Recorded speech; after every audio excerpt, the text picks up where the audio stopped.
अब अहम सवाल तो ये है, क्या बजट 2021-22 आम आदमी के लिए फ़ायदेमंद होगा या नहीं?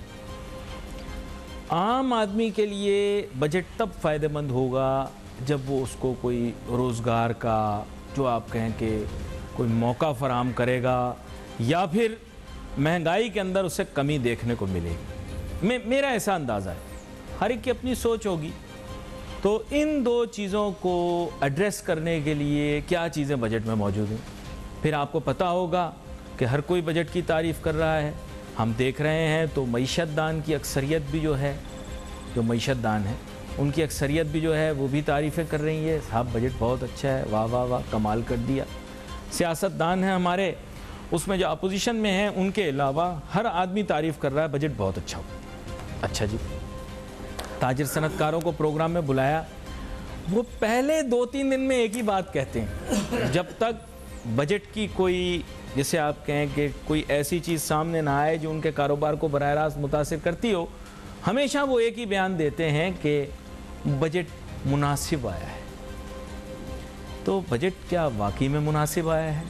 क्या आवाम को वाकई में इसका फ़ायदा होगा? और आगे जाकर ये जो शुमारियात हमें बताए गए हैं कि मुल्क तरक्की की राह पर गामजन हो गया है, तो इसके मुतालिक जानने की कोशिश करते हैं। हमारे साथ बहुत ही अहम मेहमान शामिल गुफ्तगू हैं, जनाब सेनेटर अब्दुल हसीब खान साहब, जो कि मारूफ ताजिर सनतकार भी हैं और इसके अलावा मुल्क की मईशत और सियासत पर बड़ी गहरी निगाह रखते हैं। वेलकम करता हूँ आपको शो में। बहुत शुक्रिया आपका नासिर भाई, आपने फिर बुला लिया। नहीं, हम तो आपको बुलाते रहेंगे बार बार। अब आप और आपने जब भी मुझे बुलाया, मेरा आपका पता नहीं क्यों बात चीज़ों के अंदर इख्तलाफ पैदा हो जाता है शुरू में ही। मैंने क्या बात की? मैंने तो गैर मुतनाज़ा बातें की सारी। अच्छा, मेरा इससे मुख्तलिफ जवाब। हाँ, बिल्कुल बताइए, बिल्कुल बताइए। बात यह है अपना नासिर भाई, तमाशे आप भी देख रहे हैं, तमाशे हम भी देख रहे हैं, लेकिन ये जो मईशत के जो ठेकेदार हैं, ज़रूरी नहीं है कि उनका ताल्लुक़ इंडस्ट्री से हो या हो, लेकिन ठेकेदार तो वह हैं। या मईशत के तज्ज़िया निगार भी हैं जो किताबें पढ़ के आते हैं और उसके अंदर उनके फिर अपना एक पूरी वो होती है। हम स्टेक होल्डर हैं, हमारे पास जो है वो जिसकी आप बात कर रहे हैं कि आवाम तक पहुँचे, एम्प्लॉयमेंट हो, ये हो, तो मैं एम्प्लॉयमेंट अल्हम्दुलिल्लाह कर रहा हूँ। हज़ारों हम लोग, लाखों लोग हमारे यहाँ काम करते हैं, तो हम असल में स्टेक होल्डर हैं। तो हमारी बात जो होती है वो फैक्ट्स एंड फिगर्स के ऊपर होती है जी। हम मजदूरों के साथ मिलकर काम करते हैं। हम किताब पढ़ के आपका आके नहीं बैठ जाते, या हमने कोई कब्ज़ा ग्रुप नहीं है, हमने कोई अपने उसमें कब्ज़ा कर लिया अपने चैम्बर्स में, एसोसिएशन में, इधर उधर अपने, और हम बातें करें जाए गवर्नमेंट से। हम सही मायने में स्टेक होल्डर हैं। तो मैं बड़े वसूख के साथ ये बात कह रहा हूँ कि जो ये कहते हैं ना कि बजट मुतवाज़िन है, कुछ कहते हैं कि मुतवाज़िन नहीं है, और मैं कहता हूँ तीसरी बात कि इससे बेहतर इन हालात में बजट बन ही नहीं सकता था। ये इतना अच्छा बजट है। हाँ, जब आप बजट पेश करते हैं तो फिर उसके अंदर कुछ ना कुछ लोकनवाज होते हैं, कुछ इम्पीडिमेंट्स होती हैं, उनको दूर करने की ज़रूरत है। बिल्कुल बिल्कुल सिंपल। अब ये आप चाहेंगे साहब बजट जैसे आया वैसे ही 100% आप उसको नाफिज कर देंगे, तो ऐसा नहीं होता, क्योंकि फिर जब आप बजट आएगा, जब हमें पता चलेगा, तो हम फिर काम करेंगे ना। हम वो लोग हैं तो कि मैंने कहा ना कि मजदूरों के साथ बैठ के काम करते हैं, तो हमें पता है कि जी आप लोग बातें करते हैं GDP ग्रोथ बढ़ गई, 6% हो गई, 12% हो गई, 3% थी, 1.5% थी, ये एकदम कैसे बढ़ गई? 3.94। मैं कहता हूँ 10, 11, 12 आप जो मर्जी आई कहते हैं। और जो बातें कर रहे हैं ग्रोथ बढ़ने वाली, GDP की बढ़ती कैसी है, तो उनसे पूछे तो GDP कैसे बढ़ेगी? वो GDP अगर बढ़ नहीं रही है और कम हो रही है तो उसकी क्या वजह है? इस पर बात कर लेते हैं बैठ कर, और मुझे अकेले बुला लीजिएगा, बाकी बुला लिए ठेकेदारों को भी आप। बात है भाई, GDP की ग्रोथ सिर्फ हमसे होगी। हमसे मुराद इंडस्ट्री। पाकिस्तान के, मैंने पहले भी 10 मरतबा आपके पसंद पर कह दिया कि पाकिस्तान तो दौलत से माला माल मुल्क है, इस पर शुबा नहीं होना चाहिए। अब बात सिर्फ इतनी सी है कि उस दौलत को बाहर निकालनी है। बाहर में कौन निकालेगा? हेल्थ वाले निकालेंगे, अपने हॉस्पिटल वाले डॉक्टर निकालेंगे, या हम लोग निकालेंगे? तो आपने बजट बनाना है तो उसमें हमको आपने शामिल करना है, क्योंकि हम ग्रोथ को बढ़ाएंगे, इंडस्ट्री जब बढ़ेगी हमारी, हम बढ़ाएंगे, एम्प्लॉयमेंट भी होगी, प्रोडक्शन भी होगी, हम एक्सपोर्ट भी करने काबिल होंगे तो हम एक्सपोर्ट भी करेंगे, तो हमारा माल यहाँ से वहाँ जा रहा होगा, माल बन रहा होगा, तो इसमें ग्रोथ होती है। जीडीपी आप 4% कहते हैं, मैं कहता हूँ ये 5% भी हो सकती है, लेकिन कब? जबकि आप मुझे काम करने देंगे, इंडस्ट्री को काम करने देंगे। इंडस्ट्री में जो कि बजट में आपने इम्प्लीमेंट्स हैं उनको आप दूर करेंगे तो ग्रोथ बढ़ेगी आपकी। भाई ये कह सकते हैं कि मईशत की बेहतरी हमसे होगी। हम जब हम बेहतर होंगे तो एम्प्लॉयमेंट बेहतर होगी, जब एम्प्लॉयमेंट बेहतर होगी तो फिर आपका डायरेक्ट आपका जो है वो पूरा आपका एक आम आदमी भी इन्वॉल्व हो गया, इसलिए एक घर का कमाने वाला जो है वो नौकरी पे चले गया है। नहीं तो इस दफा ये कह रहे हैं ना कि बिजनेस फ्रेंडली बजट है, तो ये तो तस्लीम मामले का हालात नहीं, ये कह रहे हैं, लेकिन इसके अंदर मैंने क्या कहा कि कुछ लेकिनवाज हैं। फॉर एग्जांपल मैं यानी सेल टैक्स बड़ा मसला है हमारा। बिल्कुल सही। अच्छा, सेल टैक्स जो है वो 0 रेट भी है, 5% भी है, 10% भी है, 12% भी है, 17% भी है, विथहोल्डिंग टैक्स भी है। 17-17.5% आपने लगा दिया, ये किसकी जेब से जाएगा? हमारी जेब से, आवाम की जेब से। आवाम जेब से नहीं जाता, नहीं, बहुत चीज़ों पे सेल टैक्स है ही नहीं। अच्छा, वो तो कंज्यूम हो जाता है। आपके कौन सा सेल टैक्स है, कौन सा VAT आपके पास है कि एक निज़ाम है कि जी जहाँ पर सेल टैक्स आप पे करेंगे उसकी रिकवरी होनी चाहिए। रिकवरी किससे होगी? कंज्यूमर से। यही है ना इंटरनेशनल लॉ। ठीक ठीक सही है। मेडिसिन के ऊपर आप लगाएंगे दवा के ऊपर सेल टैक्स, तो आप मैं फार्मेसी है मेरी, कंपनी है मेरी फार्मास्यूटिकल की, तो मैं उसके बाद से बात कर लेता हूँ कि मैं जहाँ भी सेल टैक्स पे दूंगा तो ये सेल टैक्स मुझे वापस लेना है, मुझे ये कानून है। अब लेने का हमारे पास कुछ वो नहीं है, ठीक है, आपने दवाओं के ऊपर सेल टैक्स आपने लगाया ही नहीं, इसलिए आप लगा नहीं सकते। जब आप नहीं लगा सकते सेल टैक्स दवाओं के ऊपर, तो आपने मुझे फिर चार्ज कैसे लगाया हुआ है कि आप 10% देंगे जब आपका रॉ मटेरियल आएगा, और आप जब वो खरीदेंगे आप पैकेजिंग मटेरियल तो आपको आएगा। तो ये गलत है। आपने 0 रेट कर दिया 4-5 सेक्टर्स को। कभी किसी ने पूछा कि 5 साल आपने 5 सेक्टर्स को तो कर दिया जिन पर सेल टैक्स है, वो चार्ज भी कर सकते हैं, एक्सपोर्ट कर रहे हैं, लेकिन जो माल लोकल बेच रहे हैं उस पर सेल टैक्स वो पास ऑन कर रहे हैं अपने कंज्यूमर को, उनको पैसे वापस मिल गए उनको। ठीक ठीक। मैं किससे लूँ वापस? रॉ मटेरियल पे कहाँ से कहाँ पहुँच रहे हैं, हर चीज़ दुनिया की तब्दील हो गई है। तो मैं रॉ मटेरियल पे सेल टैक्स पे कर रहा हूँ, मैं रॉ मटेरियल के ऊपर मैं ड्यूटी दे रहा हूँ, और मैं वो ड्यूटी देने के बाद वो पैसे मैं रिकवर नहीं कर सकता। ये जुर्म है, ये इंटरनेशनल जुर्म है ये। तो आपने 5 कर दिया तो आपने फार्मास्यूटिकल क्यों नहीं किया, जबकि बाकी उनके ऊपर तो सेल टैक्स वो चार्ज कर सकते हैं, कंज्यूमर से मैं नहीं कर सकता। तो आपने छठे को क्यों शामिल नहीं किया? आपने 0 रेट के अंदर मैं टैक्स पेमेंट कर रहा हूँ, ये इम्पीडिमेंट्स हैं, ये इस पर सोच। तो you want across the board, आप अक्रॉस द बोर्ड बात करो। नहीं, सेल टैक्स आपने क्या लगाया, आपने एग्रीकल्चर पर आपने क्या किया है? तो हर साल बात करते हैं आप और मैं बैठे बात की, मैंने एग्रीकल्चर की, उससे पहले बात की, तो उससे पहले बात की, उससे पहले आज भी आपने एग्रीकल्चर को आपने छोड़ दिया है। आप नहीं कह रहे बड़े आसान कर्जे मुहैया किए जाएंगे, आसानियां पैदा की जाएंगी। आप मुझे बताइए रेवेन्यू वहाँ से किस तरह आएगा?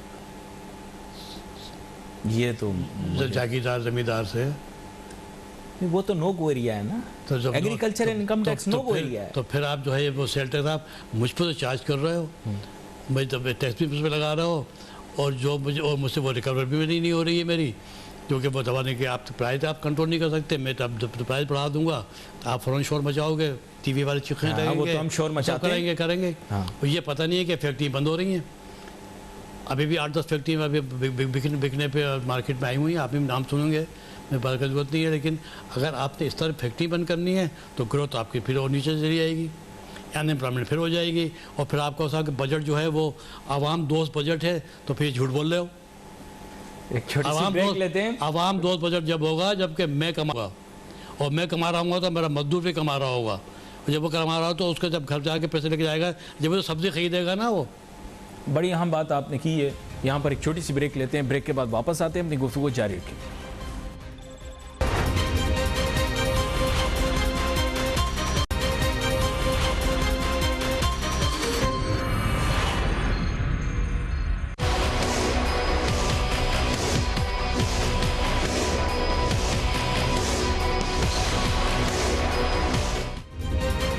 नाज़रीन, welcome back after break. Senator Abdul Haseeb Khan साहब के साथ बात हो रही। ब्रेक पे जाने से पहले इन्होंने कहा कि अगर ताजिर सनतकार खुशहाल होगा तो वो ये ट्रांसफ़र करेगा अपने एम्प्लॉइज़ को, और उनके एम्प्लॉइज़ जो हैं वो इकनॉमी को ट्रांसफ़र करेंगे। यही जो आप प्रॉस्पेरिटी कहते हैं, शेयर्ड प्रॉस्पेरिटी। मैं हमेशा शेयर्ड प्रॉस्पेरिटी की बात करता हूँ प्रोग्राम के अंदर। सर, आपने बात की अक्रॉस द बोर्ड, अभी आते हैं इस चीज़ के ऊपर। आपको याद होगा कि एक ज़माने में ये बड़ा इंसिस्टेंस थी कि ये सेल टैक्स जो है इसमें होमोजेनिटी होनी चाहिए, जिसके माने ये है कि इसमें कोई डिस्पैरिटी नहीं हो सकती। जहाँ पर भी सेल टैक्स लागू किया जाएगा उसका एक ही रेट होगा। फिर उसके बाद इसकी नई शक्ल आ गई RGST, फिर तब्दील, और आज इसकी यही शक्ल दोबारा वापस। क्यों? मैं 5 साल से चीख रहा हूँ।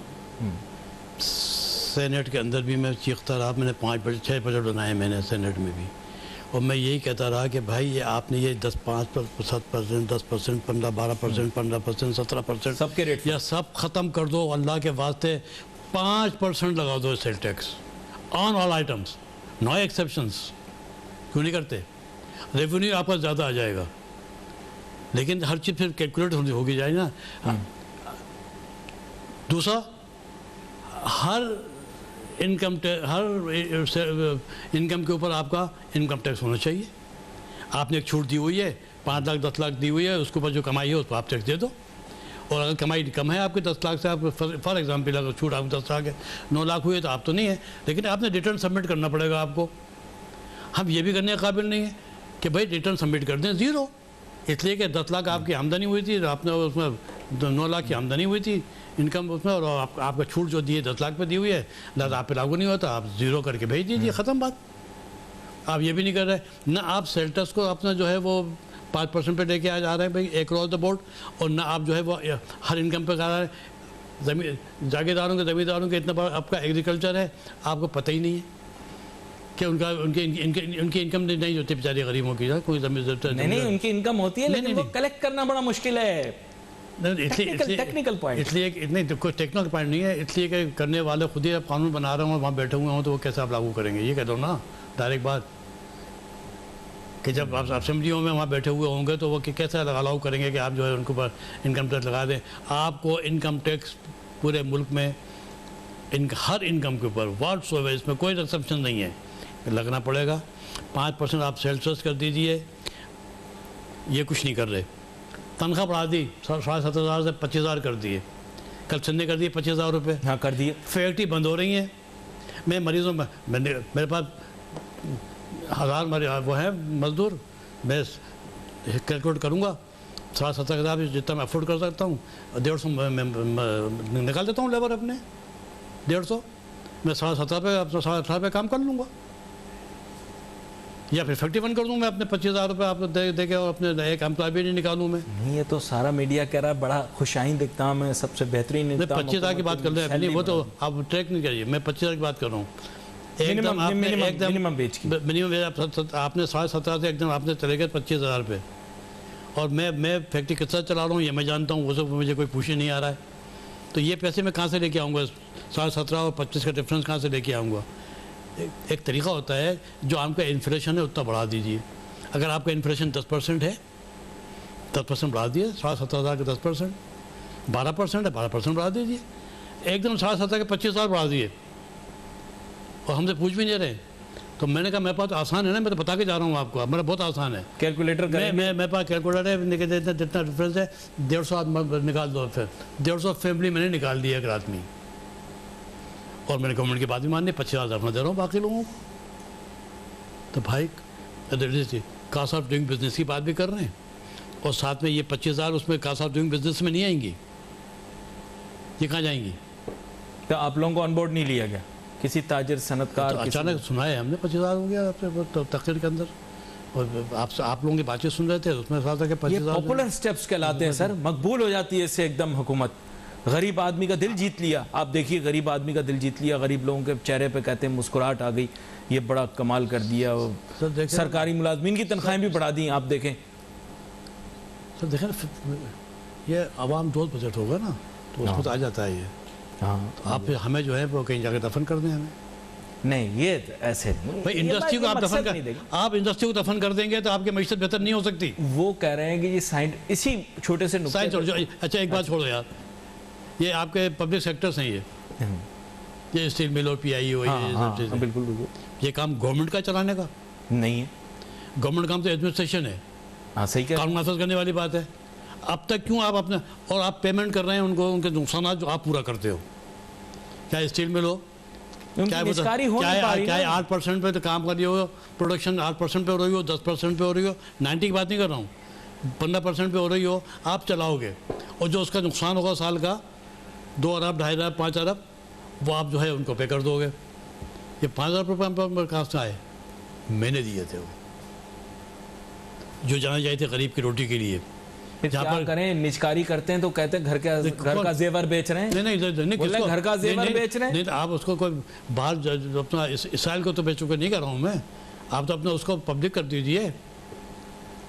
आप वहाँ घुसने कहाँ देते हैं मुझे कि मैं पब्लिक के अंदर आप कर दीजिए, अपना लिस्ट कर दीजिए, शेयर हाँ। फ्लोट कर दीजिए, हाँ, वैसे। मैं शेयर खरीदूंगा, आप भी शेयर खरीद हाँ, लेना। बिल्कुल बिल्कुल, ये हो सकता है, ये हो सकता है, बिल्कुल हो सकता है। भाई कुछ भी करें, ये काम हुकूमत के चलाने के ये नहीं है, ये PI है। मान गए, बिल्कुल सही कह रहे हैं, इसमें तो कोई शक नहीं, और कोई आप राय नहीं। और आप मेरे अच्छा आपका पैसे पड़ेंगे तो आप अपने उनका खर्चा पूरा करते रहो, चलाते रहो, सब हम मुझे कोई एतराज़ नहीं है, आप तो मेरे पैसे दे रहे हो सर, उनको। गोलियां चल जाती हैं सर, लोग, आपको पता ही है, पिछली दफा PIA की निजकारी की कोशिश की थी, देखिए क्या हुआ था, बल्बे हो सर- गए थे, गोलियां सर, चल गई थी। आपने आज पता नहीं कि आज आपने शायद बात करने मालूम नहीं रहा, आज आपने फिजिकल डेफिसिट की बात नहीं की, क्योंकि आप कर लेता कुछ पैसे ज़्यादा आ गए, आपके पास एविडेंसेस आ नहीं, गए। नहीं, नहीं, आपके मैंने पास- बिल्कुल बात नहीं की। आपके पास जो है वो डॉलर इकट्ठे हो गए, आपके डॉलर को ज़्यादा हो गया है आपका, और बड़ा आपके पास जो है सर, वो दिखाने के और होते हैं, खाने के और होते हैं सर। भाईजान उर्दू की कहावत। भाईजान जी सर। अल्लाह के वास्ते मैं आप ही के तवज्जुह से दरख्वास्त कर रहा हूँ, हाथ जोड़ के इमरान खान साहब से, कि भाई ये कुत्तों का खाना जो है ना डिपार्टमेंट स्टोर से बंद करा दें, डॉलर बचा लें। जब कुत्ते का खाना भी आप मंगा रहे हो, चलो बिस्कुट तो मैं कहता चलो भाई कि वो अपने वो फ्रांस के आ गए बहुत अच्छे होते हैं, नासिर को पसंद है तो आप मंगा लें, लेकिन कुत्ते का गोश्त डिब्बों में पैक, भाई अल्लाह के वास्ते जो लग्जरी आइटम्स है एक पेन स्ट्रोक से इमरान खान साहब बंद कर दें, कोई क़यामत नहीं आएगी। और उसके अंदर अगर आपने खेलना है वो WTO में उसमें खेलना है, वो आप हर मुल्क खेल रहा वो है, पाबंदी है। बस कौन खेल रहा है उसका तरीका है। हाँ, वो है तो आप पर आप अपना मुझसे आप अपना सेल टैक्स मत चार्ज कीजिए, मुझसे ड्यूटी मत लीजिए, मैं दवाएं बना रहा हूँ जो मैं चार्ज भी नहीं कर सकता, इस पर ड्यूटी लगाइए, ड्यूटी लगाने मना नहीं किया है। आप इंपोर्ट को मना नहीं कर सकते, लेकिन ये नहीं कहा कि आप अपने इंपोर्ट पर आप ड्यूटी भी नहीं लगा सकते, लगाइए ना। आपने तो फ्रेंडली कर दिया है मेरे लिए, इंपोर्ट करना है बहुत फ्रेंडली है। लेकिन सर, ज़्यादातर तो हमारे बिरादर मुल्क, मेरा मतलब हमारे दोस्त मुल्क चाइना से सामान आता है, Pakistan one of the largest trade partners, वहाँ से हम इतना सामान मंगवाते हैं, फल भी अब वहाँ से मंगवाते हैं। देखिए चाइना का सेब भी आता है, चाइना की, आपने बहुत अच्छी बात कर दी, चाइना, जी आपने चाइना का नाम ले दिया, हाँ, तो एकदम मेरे चारों तरफ रोशन हो गए। ग्वादर के ऊपर पूरी दुनिया पागल है और हर बार इस्तेमाल करते हैं कि किसी तरीके से ये बेल मंडेर नहीं चढ़े। नहीं चढ़े। हाँ, पूरी दुनिया चाहती है ये। तमाम हमारे बड़े भाई साहब जो हैं अमेरिका, हमारे वो दो छोटे भाई साहब हमारे, ये वो सब ये चाहते हैं कि ये क्या मुसीबत आ गई, चाइना का कॉरिडोर क्यों कंप्लीट नहीं करते यार, क्या हो गया है? आप पूरे यहाँ से लेके चाइना तक वो आपको ये आप अपना फ्री जोन क्यों नहीं बना रहे भाई? G7 वालों ने कहा है कि आप हमसे भी पैसे G7 लें, वाले तो हमारा काम करें, आप ये क्यों बना रहे हैं? हमारा प्रोजेक्ट बनाएं। G7 वाले वो हैं, वो यहूदी हैं, उनका अपना एक स्टाइल है। उसी तरह एक हम मुसलमान भाई हैं, हमारा OIC है, हमारा अपना स्टाइल है। क्या करता है OIC? OIC OIC हमला कर दिया इसराइल ने, जो बड़ा जालिम है ये OIC कहने का है, बड़ा जुल्म किया है, ये फ़लस्तीनियों पर हमला कर दिया। तो जब जो हरकत OIC वाले कर रहे हैं वो अगर G7 वालों ने कर दिया तो आप उसमें परेशान होने वाले। अरे बस डायरेक्ट आपका चाइना, तो आपका बातें बड़ी खतरनाक करते हैं। चाइना आपके साथ है भाई, ट्रस्टेड फ्रेंड है आपका वो। किसी ने आपकी मदद नहीं की, मैं बताऊंगा आपको कहाँ कहाँ उसने मदद की आपकी। आप बातें बड़ी खतरनाक करते हैं। मैं एक छोटी सी ब्रेक तो ले लूं, हाँ, ले लो। जरा मैं भी सांस ले लूं।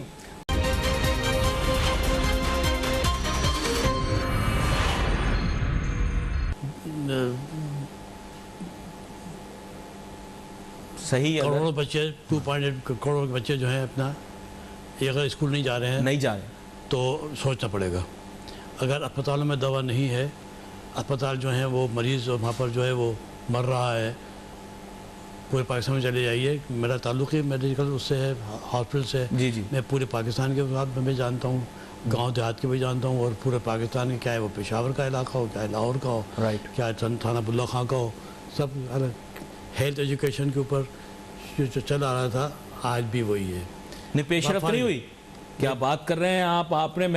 आप और मैं तो खैर 1 दिहाई से ज्यादा प्रोग्राम कर चुके हैं। इस इलेक्शन से पहले आपने प्रोग्राम आप मुझे ये बताइए कि मैंने ये कहा था कि जब तक कि आप रिसर्च और डेवलपमेंट नहीं करेंगे आपको एजुकेशन के ऊपर बोलने का हक ही नहीं है।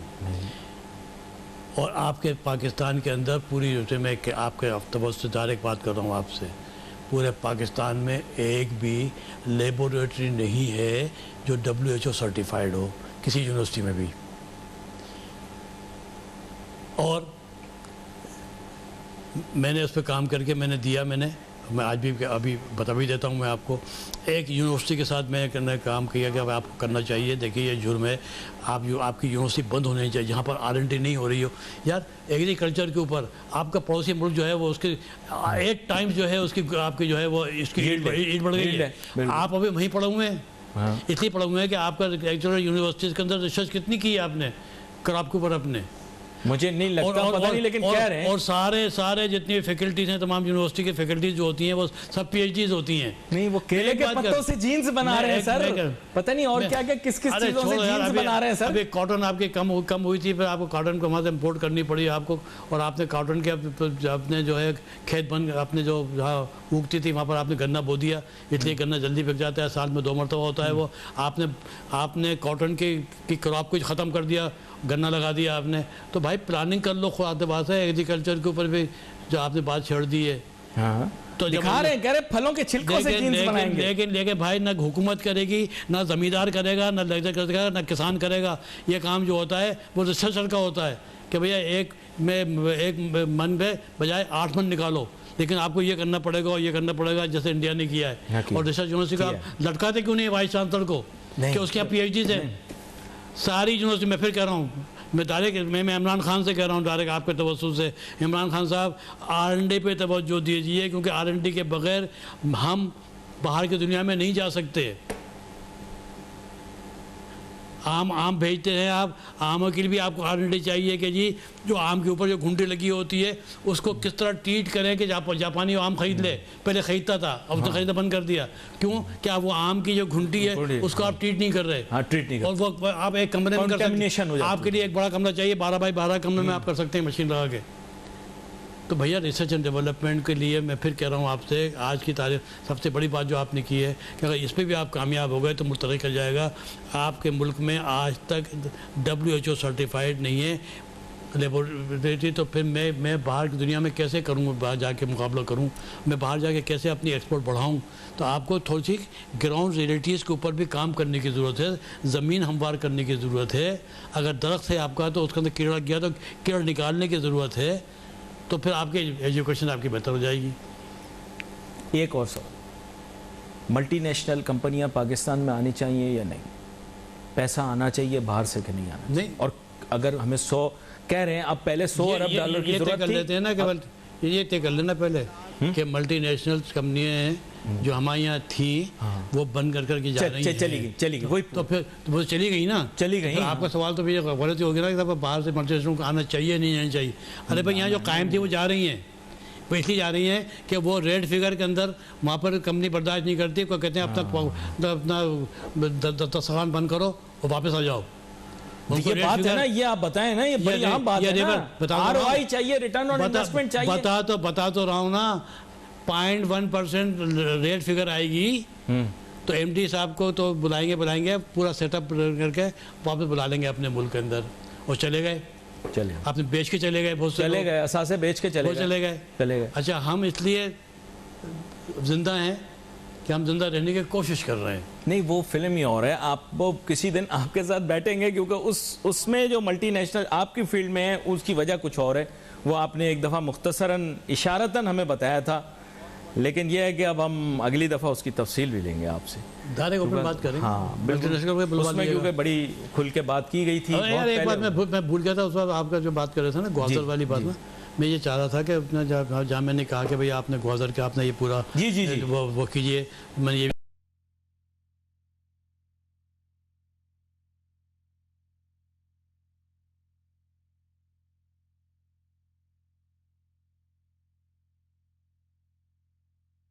चिट्ठी बनाते हैं